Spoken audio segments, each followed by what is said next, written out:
Fantastic. Welcome, everyone. I am Lindsay Reynolds.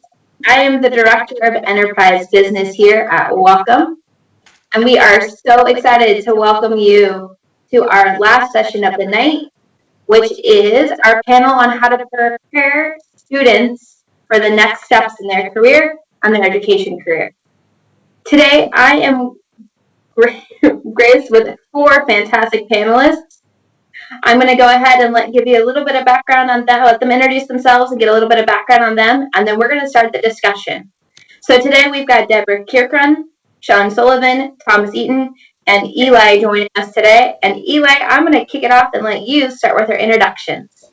Sure. Hi, I'm Eli Neugeboren. I am an associate professor of illustration at New York City College of Technology, or City Tech as we call it, here in Brooklyn, New York. It's part of the CUNY system.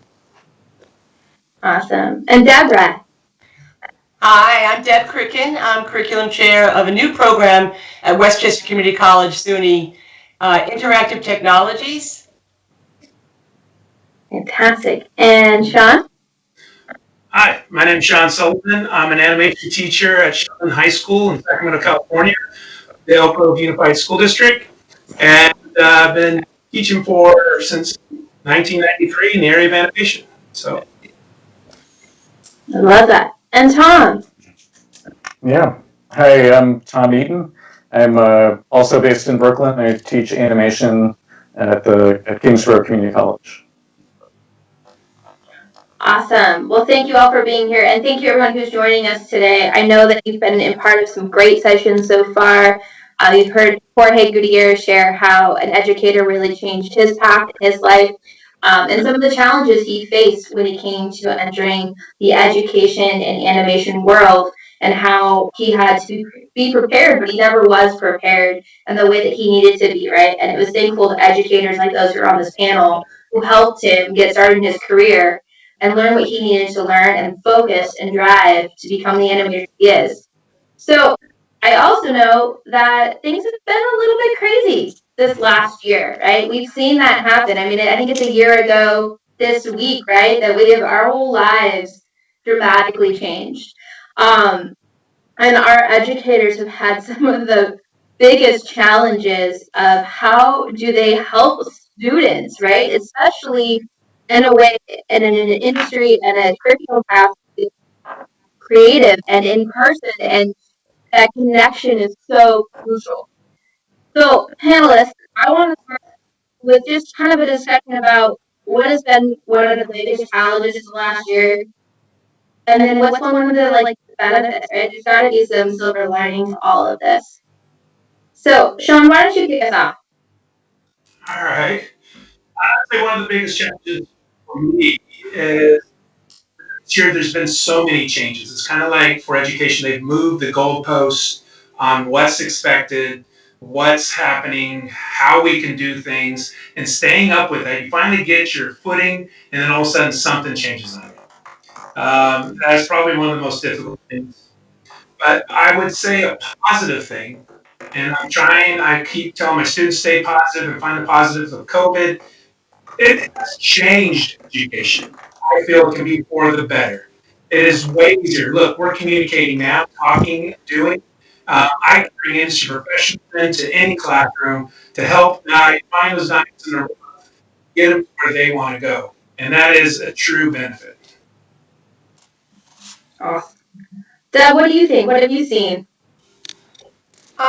It's been a challenge with, all of this. I have seen how much we want to be done with being online, on remote. The creative process is such a collaborative environment.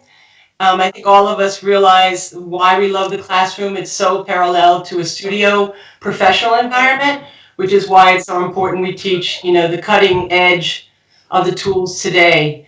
And some of the things that we're needing to do coming back into the new classroom is using a new technology called HiFlex classrooms. And so that's a conversation we'll probably have later on. But yeah, big challenges. Yeah. And what's been one of the silver linings that you think that you've seen? I think the silver linings that the kids are relaxed. They can roll out of bed and get to class. And I mean, we have community college students who take buses to school, to work. So the convenience, I would say, is the silver lining. Love that. Tom, what have you seen? Similarly, I mean, we're a community college as well in Brooklyn, and I would say the convenience has been a big thing. I had taken an online training right before this all happened. Tentatively wanted to try doing one animation class online, and then we all went with all of our classes online simultaneously, and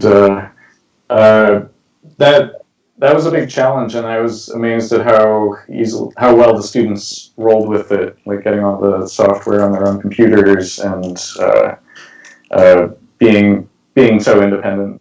I thought there would need to be a lot more hand-holding than there was, and there was a lot of independence, and I think they relaxed more, and the schedule is certainly convenient, being able to do the work. A lot of our students who have other responsibilities can really figure out what time they can get the work done. Yeah. Eli, what have you seen? What do you think are some of the big challenges with this last year? I think I've had probably a very similar experience to Tom, teaching at it's a 4-year college that also offers 2-year degrees here in Brooklyn.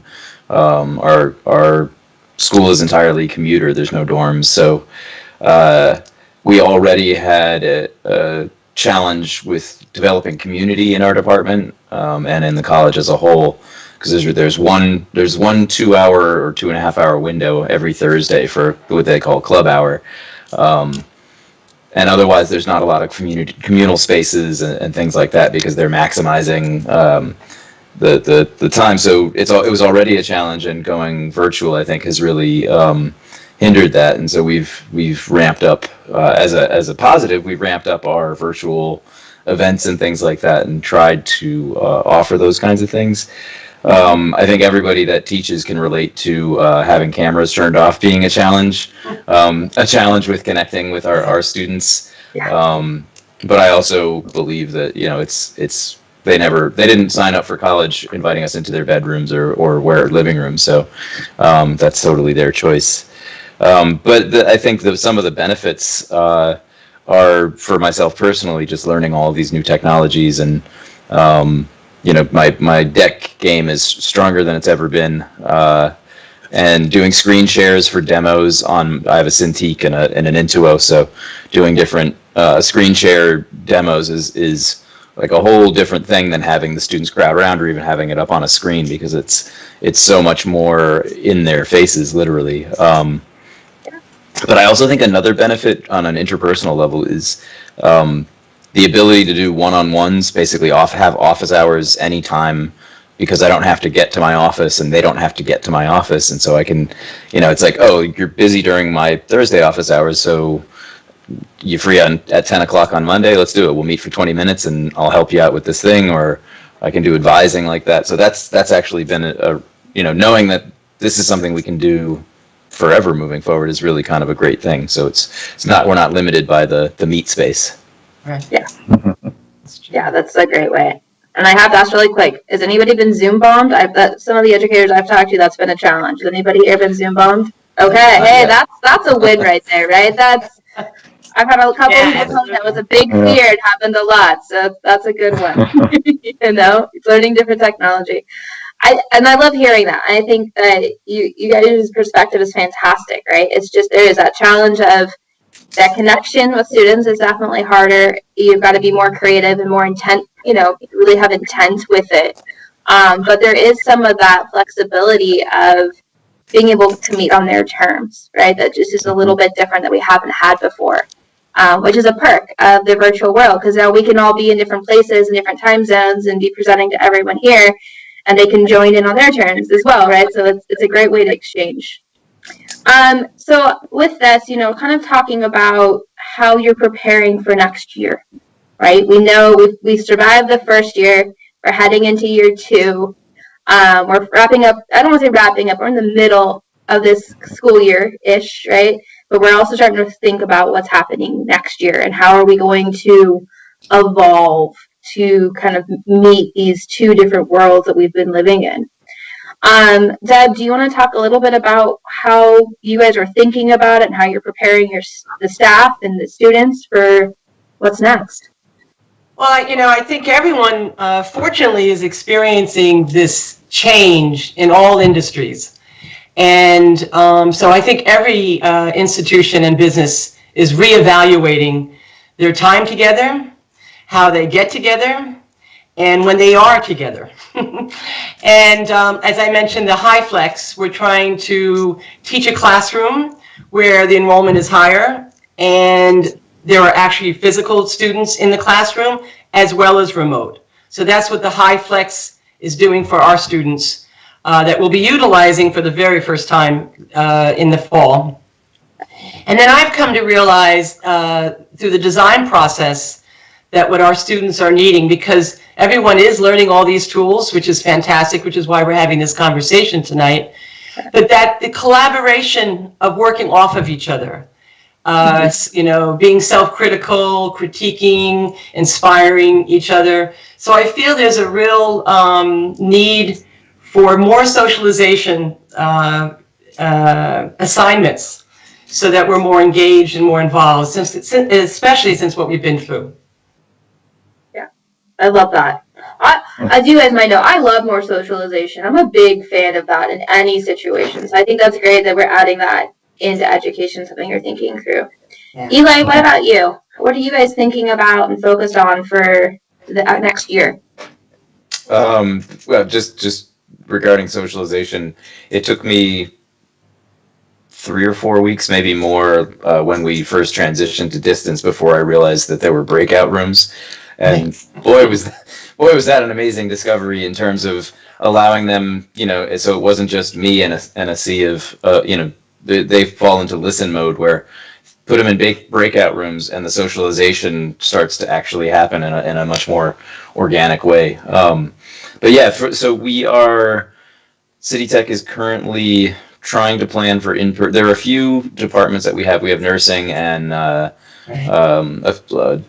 dentistry and a few that because of licensing reasons they have to be in person, so they're already back to varying degrees. We are planning to do, for the communication design department, we're planning to do 2 in-person classes, drawing classes over the summer and possibly 5 in the fall. And we're kind of going through the entire offering and seeing, what's prioritizing, what can stay remote for now, what really is being hurt the most by being, like figure drawing is the number one that we want to get back in person first. But it's a process because we don't know exactly what the PP, the personal protection, is going to be going in. There's a lot of ventilation issues that we've never had to worry about before.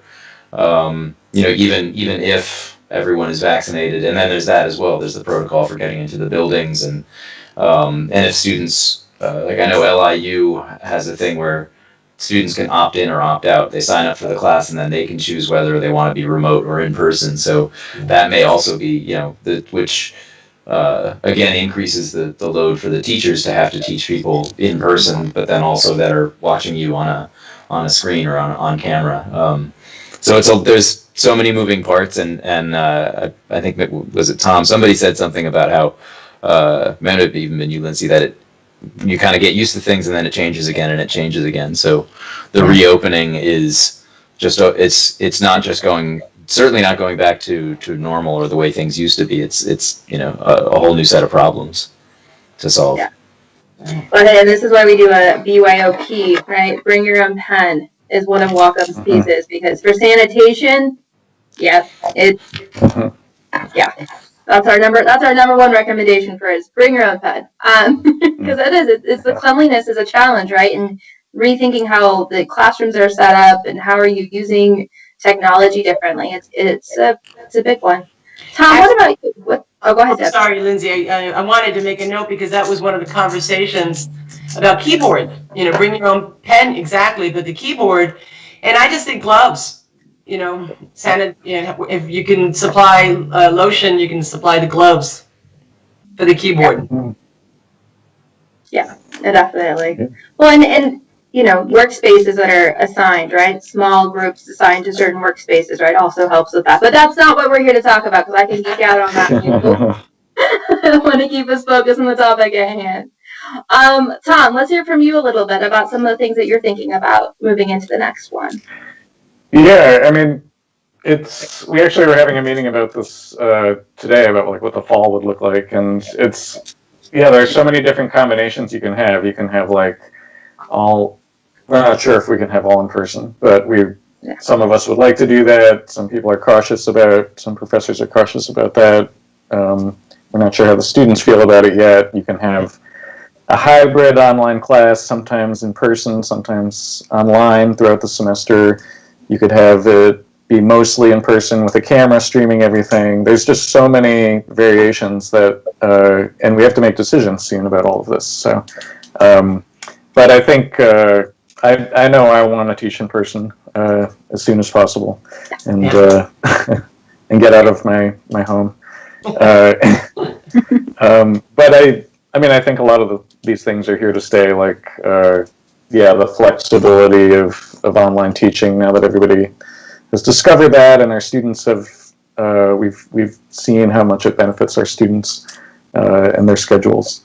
So I'm looking forward to that. I do an animation festival every year here at Kingsborough. It's actually CUNY-wide, and I've been trying to hold out to being in person. Like, I didn't have it last year because I really wanted that socialization of the in-person experience, and for people to get, new filmmakers to get to see their work on a screen with a live audience rather than just on yet another little screen. Right? Mm-hmm. And but I've given in this year because we're not quite ready for it. But that's one of the things I really anticipate about being back in person. I love that. Now, Shawn is representing our K-12 market, right? So he's got a whole different challenge and different group of students and different accessibility, right? So, Shawn, when you think about how you guys are thinking about your program, right? What are some of the things that you're looking at, and how are you doing hybrid or flipped, and the socialization, right? How does that kind of impact that high school age? So for our district, we are planning to come back here in April, doing a hybrid. The students got to pick which way they wanted to go. We had about 25% opted to come onto campus, and the rest were choosing to stay at home. So it's part of the unknown is what's scary. It's like, what do we do? There's a lot of different things that are going on, but at the same time, because I was questioning, like, okay, we're going back in April. We're going to wrap up here in May. We're going to do like 6 weeks. We have to change all our curriculum to fit this hybrid style. It's juggling a lot of things. But someone explained it to me in this fashion, that if we're doing this, it's like doing a soft opening for a restaurant. It allows us to see what works and what doesn't work. And I think that's really important. There's things definitely in distance learning that is not working. And the socialization aspect is a big part of it. Culture is a big part of it. All those type of things. The equity is a huge part of it. But also there's other huge things which, students just had an opportunity to do a master class with Nickelodeon. They're having people coming in from Cartoon Network to talk story. These people are stopping, taking their time, coming in, working with the kids, sharing, mentoring, and doing things along these lines. And that would never have happened before if we didn't have this, big movement with COVID happening here. So we got to find what works and what doesn't work and kind of manage it. So I'll have a better idea of what's working when we go back and do that soft opening. But I'm just keeping my fingers crossed. Okay, so in June we'll come back. Everybody will get back on, and we'll talk about what we've learned and how we're looking forward to it, right? Because I think that's a great point of view. We'll come back. We'll keep talking through it. So as we think, I'm going to pose this to everybody. You guys can just kind of answer, just pop in. Thinking about how we're preparing students differently, right? So now not only are they in a completely different learning environment, but the expectations in K through 12 and higher ed are different. And they're also in an industry and a focus that is very creative and collaborative, right? You're trying to inspire them and see their work and help them connect, but also do some of the foundation of the technique, right? So how are you guys thinking about that? How are you preparing? There we go. Let's try that one again. How are you guys preparing your students, right, for kind of what they're looking at next, right? Whether it's college applications or whether it's trying to get an internship, right? You're teaching them all these different things, but you have to teach them to work differently. So what are you guys doing? Well, I wanted to speak about that and see what everyone else thought as well, because the portfolio, as we all know, is your ticket. That's pretty much a big component of it. But now, to me, it seems that our students need to be broader in being able to understand the work that they've designed and developed. And so I've been incorporating a case study format so that if students can pick 3 of the most important pieces of work that they have done, whether it be their senior year or their transfer portfolio to a 4-year school, as our students are, and really to have a narrative. And I always jump to, for our New Yorkers, AIGA, such a great resource.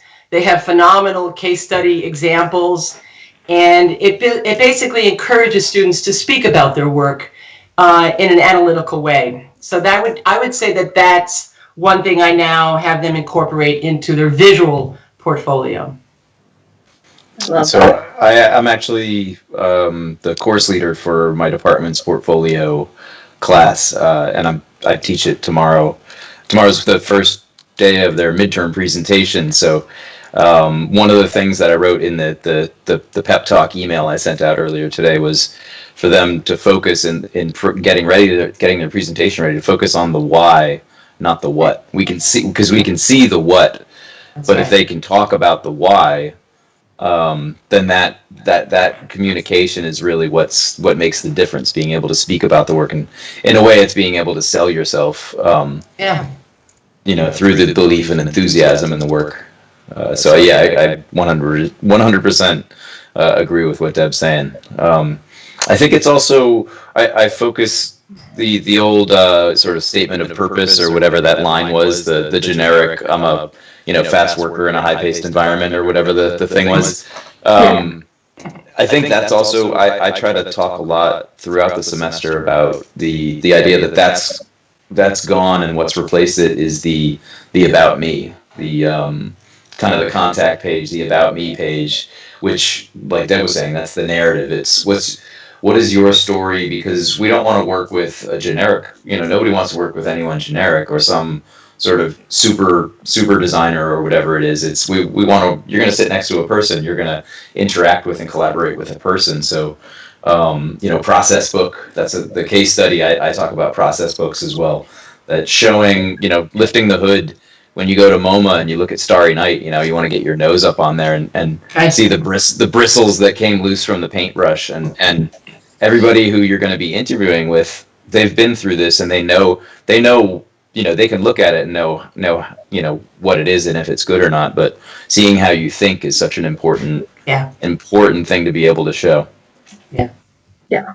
And you can teach technique, but you can't always teach people how to think, right? And so that's a big thing, is just making sure that you can represent that. I think that's so crucial.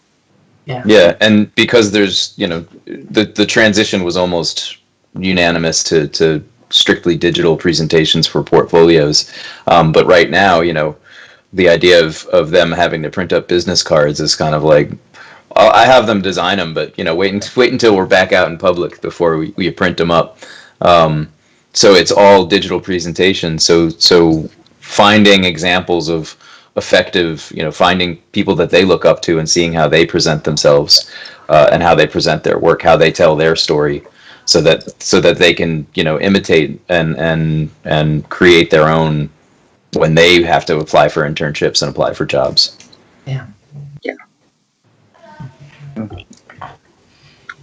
Yeah, for me, definitely portfolio is very important, but I feel this is a great chance to change education.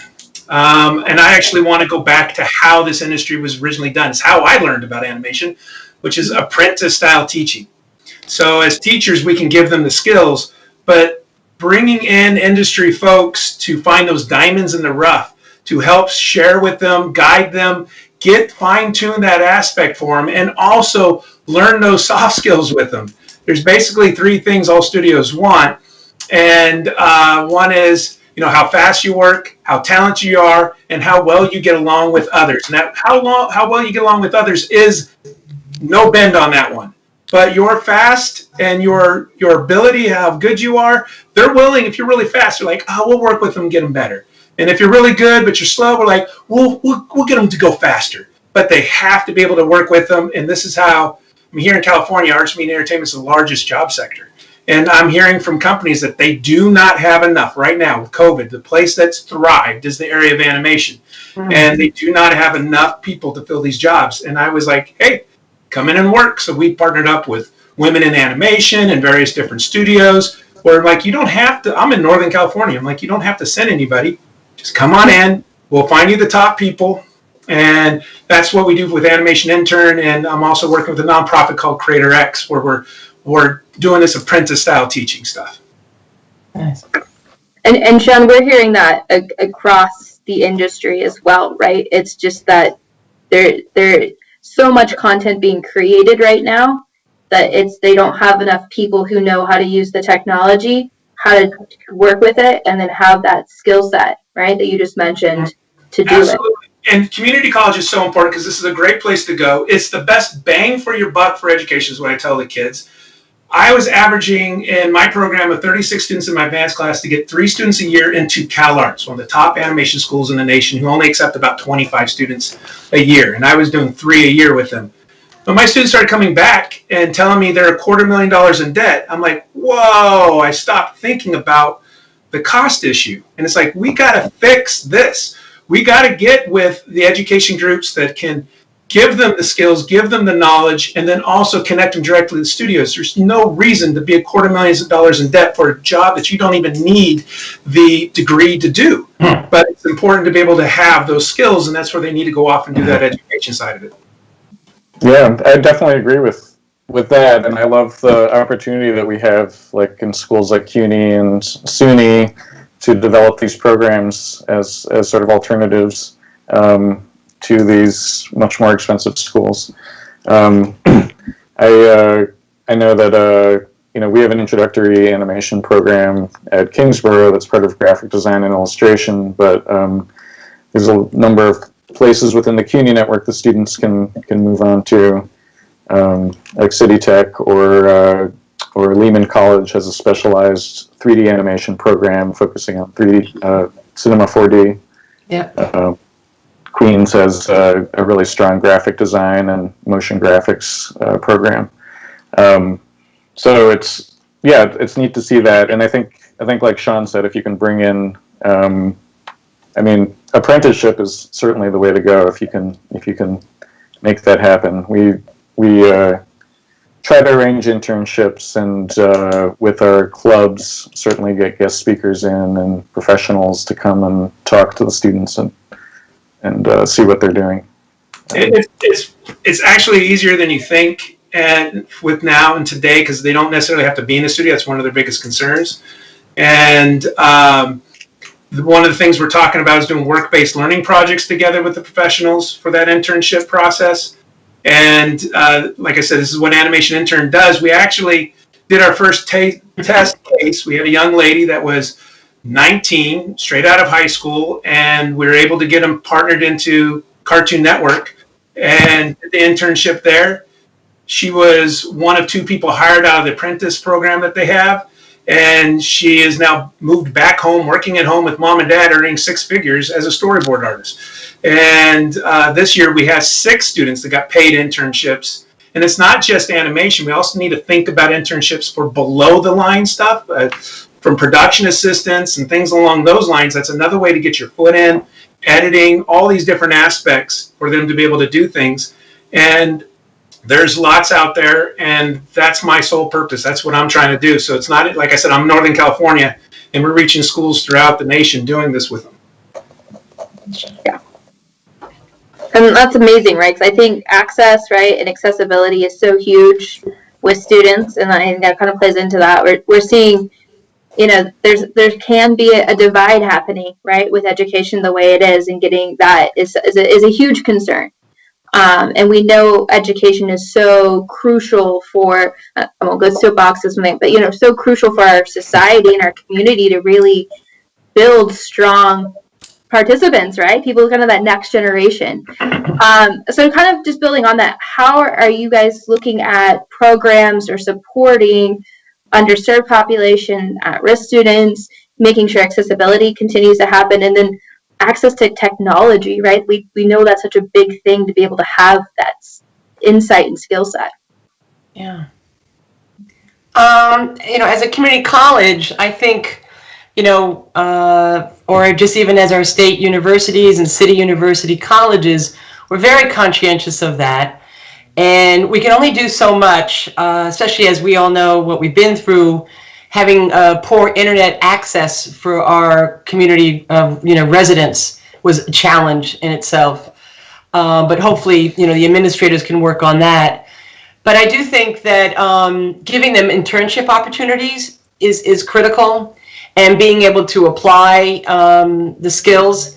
For instance, the program that I'm overseeing, it's a brand new program, which is interactive technologies, but there's three tracks.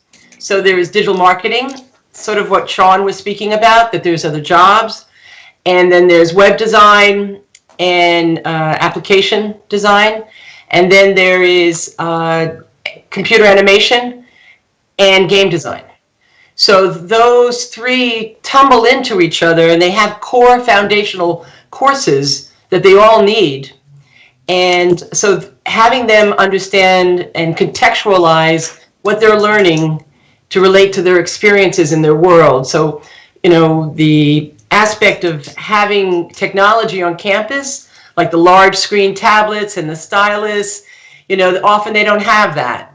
And so being able to have that studio environment, getting to be socialized and talking, like we said, across the tablets and so forth. I think it's important that, you know, cameras are accessible, and lighting and audio. Our students, I feel, really thrive on multimedia.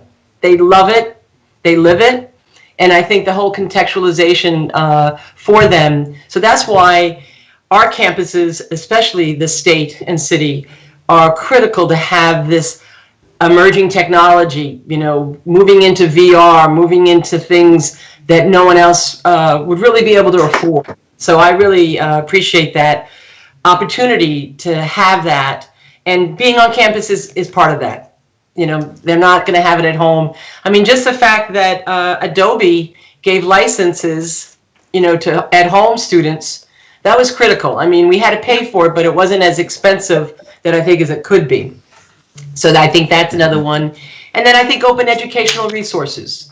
I think a lot of across the college campus, I encourage my colleagues in other disciplines to reach out to the OERs, because those things are very expensive.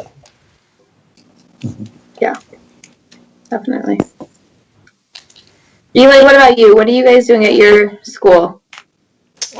So, I mean, our population is, from the 5 boroughs, I think 98% or something incredibly high like that. I would imagine Tom is the same. Mm-hmm. And we actually, Tom's program has an articulation agreement with ours, so we get a lot of Kingsborough students coming in to finish their BFA with us.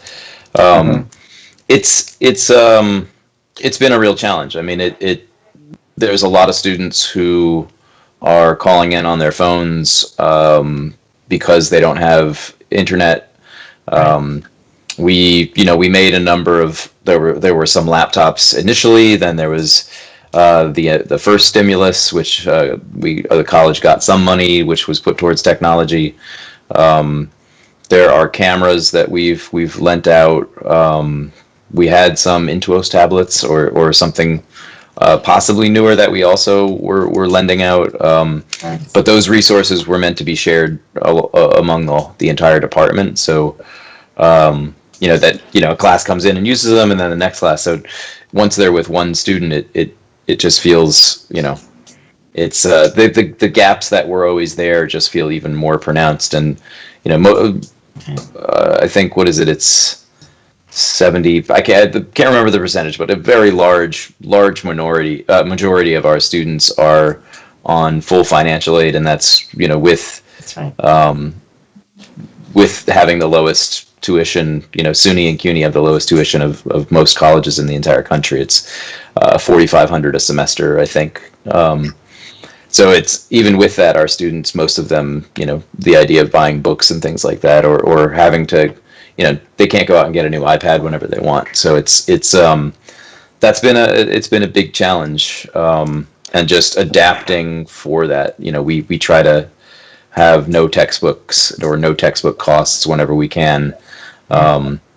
We try to, provide the technology when we can. And, for myself, I just try to teach the students to be adaptable, to use, if you don't have an Adobe license, here are these other free open source software tools. There are alternatives to whatever might be the industry standard. But yeah, in an ideal world, we would be able to give each student a Cintiq and their own pen to, not just the pen to walk in and out with, but they get their own Cintiq too.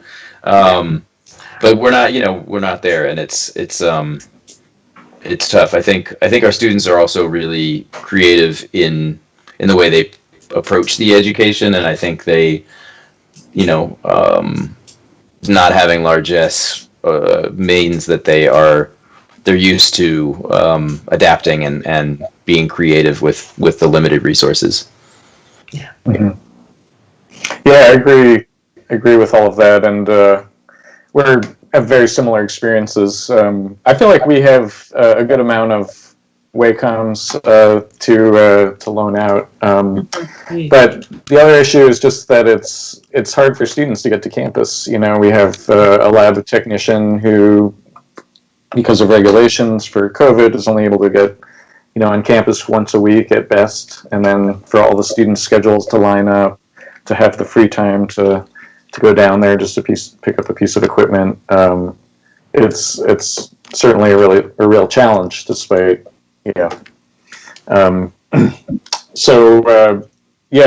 but in a perfect world, having the equipment ready for everybody, I think certainly is what we want to be doing, exposing them to the new equipment, exposing them to professional experiences. Our animation club is been able to go, and we are in New York City. We get to go visit Nickelodeon and Titmouse Animation Studios and small boutique studios, and they can also be a part of like free organizations like a CIFA, or not free, but they have free events once a month, and those are things that, whether you're going to an expensive school like School of Visual Arts or a public university, you can become a member and attend and have the same networking. So I try to turn to students onto those kind of things. Yeah, and we, in Wacom too, right? We're seeing that a lot more of our intuists are one by Wacoms, right, are getting more and more into the hands of students, because it's a lower entry point. We still have the technology, right? We see that kind of coming up of just trying to think of ways to get students something to learn on, because it's that equipment is so hard to get a hold of, and even we've had issues with like schools will buy the equipment, they can't get the students to pick it up, right? The students don't have access to get to the school, right? It's all these kind of creative ways of like educators like yourselves having to think of, how can I give access to these students who just don't have the resources they normally would, because the systems that were in place to support them just aren't there. So that's great that you guys are thinking about it, right? And it's so crucial that that's kind of the mindset you're taking of like, how do we come up with creative ways? How do we find different ways to do it? And I think, Shawn, to talk even more of like these apprentice programs, right, of that you're setting up and working with the community, I bet you've probably seen people who are maybe more involved or more willing to be involved because they feel like they need to give something back or do something, right, because of everything that's there. Yeah, I feel I'm very lucky. I have a great alumni. Many of them work in industry, and actually, this is how Animation Intern all began and the Creator X project began is because my alumni came back and go, I want you to do what you did for me for other students. Let's break down these walls. And that they have jumped in to help. That's how they're coming into the classroom. They brought, the people that they're working with, the companies that they're working with, and finding ways for us to do partnership stuff. And it's not about just if kids are lucky because they live within my boundaries of my schools. The world is wide open now. It's like, let's go find every school, every teacher right now on this panel or even listen to us can point to that diamond in the rough that they have as a student. They know that they have it. They just need that chance. And what is that chance? That chance is putting them in front of people, showing off their work, giving them an opportunity, not just say, here's my portfolio. Let me show you how I solve problems. Creativity is the number one thing that we should be teaching. My kids don't have all the equipment. We have it in the studio. We have all the wonderful Cintiqs. They miss them. But when they get home, I had to change my lessons that if they have the technology or if they don't, and they can draw with a stick and mud, they can do the project.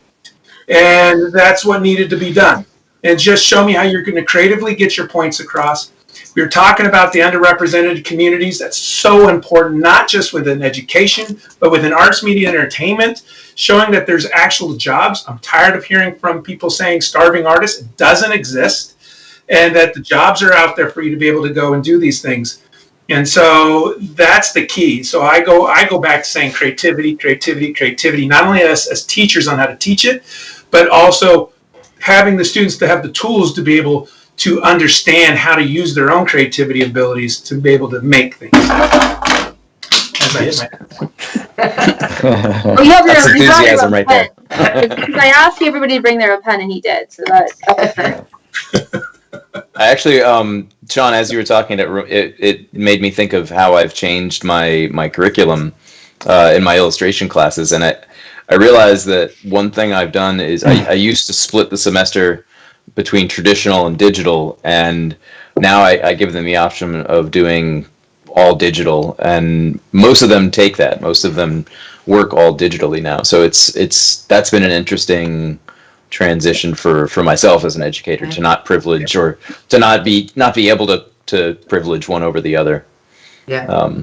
I use them both. I use it all interchangeably, and I think most pros do. But I think it's still good to get the traditional in if you can. Absolutely. Yeah. And Deb, how have you guys had to change your curriculum, right? How have you had to think about things just a little bit different?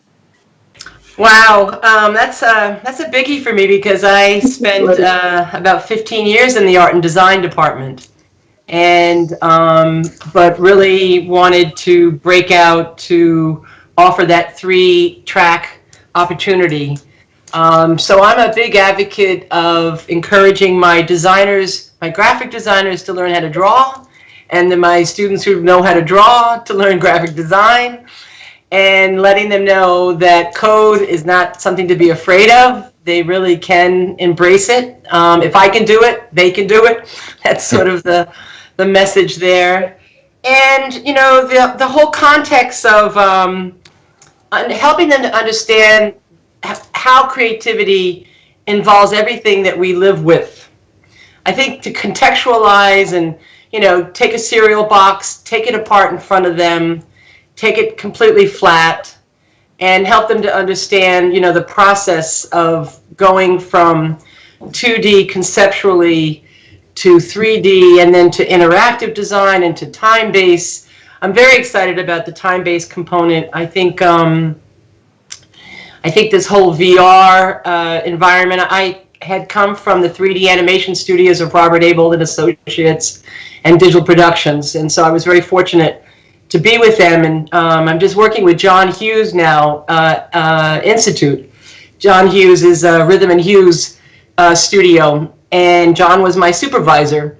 And so I'm so happy he's coming into education and wants to come into our classroom and wants to inspire students as an apprenticeship, as learning from practitioner professionals. So I think that, and as we talked about before we got together about STEAM, STEAM is like the A in sciences. And so a lot of our students, they struggle telling their families that they want to be in the design industry, and that may, and they're afraid, no, you should be a nurse, or, you're a lawyer or something. And it's like, no, you can work in the sciences, being a very creative person. Yeah. It's funny, both my parents are professional artists, and so I went to business school, and they're like, what are you doing? You need to go discover yourself and find a medium. So, like, yeah, but a lot of other students have the opposite, right? Where they've got business professional parents, and it's like, there's so much around creativity that you can, like Shawn said, you don't have to be a starving artist, right? You need creativity in every industry, right? There's innovation across the way, right? And there's so many different avenues. And as you guys know too, when you're hiring people for jobs, right, especially like in the marketing field that I hire a lot of people for, I want to see creativity, right? I want to see that you can think and strategize, and you can be, understand what's going on. It doesn't have to be like perfect. It's just that idea of how do you think. So we are kind of towards almost the end of time, but I want to ask one more question and hear your guys' feedback on it. Is, if there's one thing that you would love to see happen to support your students in the next year, what would that be, and what would it take? If you had to be like, if you were like pie in the sky, there's one thing you want to see for your students that happen, and then if you're like, well, this would be the thing that we'd have to do to support that. I know it's off. I went off script a little bit, so, but I think it's a good way to kind of wrap up everything we've talked about. So, Tom, why don't you start?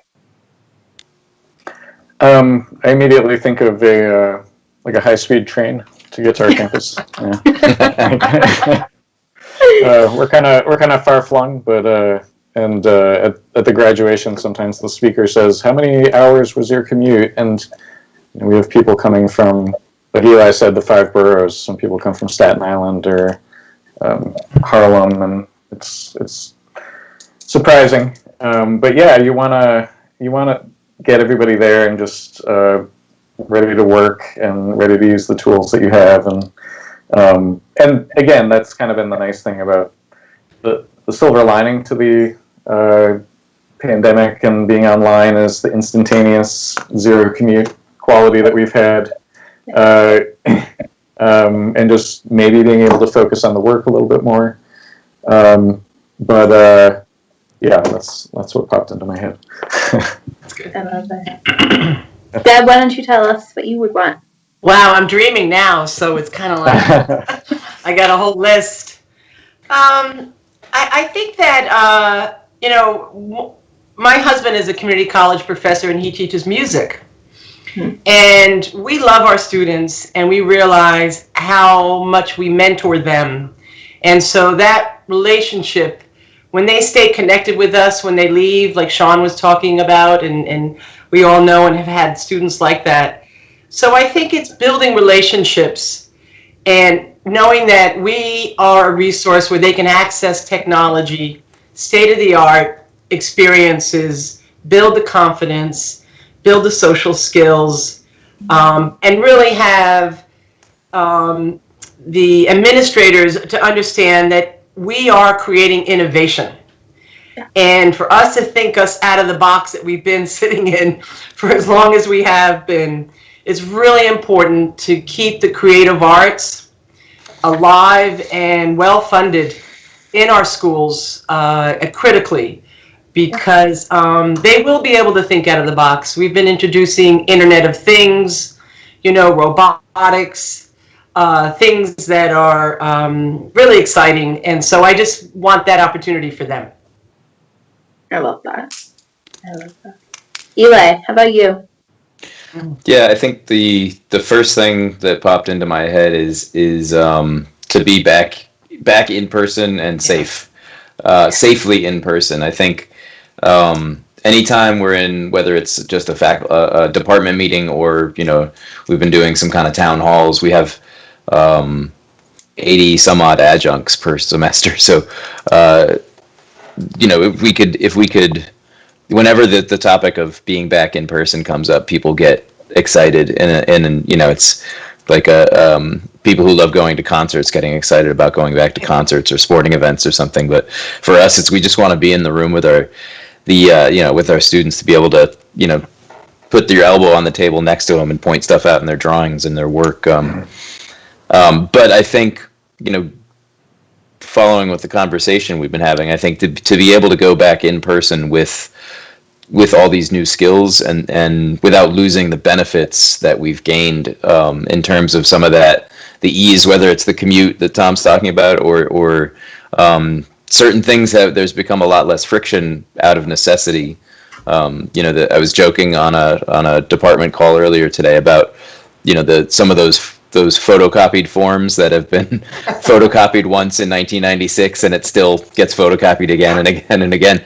That those have all now bit the dust, and we can do those things digitally. You don't have to hand deliver things to 16 departments to get them signed and stuff. And that's been such a great thing for our students to not have to, to get the stamp, the official stamp and things like that. So it's, if we can keep some of these efficiencies and some of these benefits, but also get back in person and get the community back as well. I think that, there's a lot of, bigger, like high-speed train would be nice too for my students in the Bronx.